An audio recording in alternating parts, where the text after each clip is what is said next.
தயிர் வடை குழம்பு செய்யலாங்களா? அதுக்கு வெங்காயம், சீரகம், பச்சை மிளகாய், இஞ்சியை வதக்கிக்கோங்க. அதுலேயே ஒரு பத்தை தேங்காயும் சேர்த்து வதக்கிடுங்க.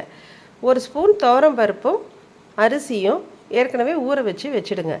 இப்போ இதெல்லாம் வதங்கினதுக்கப்புறம் ஆற விட்டு அதை அரைச்சிட்டு தயிரில் மஞ்சள், உப்பு போட்டு இந்த மசாலாவையும் ஊற்றி கலந்து வச்சுக்கோங்க.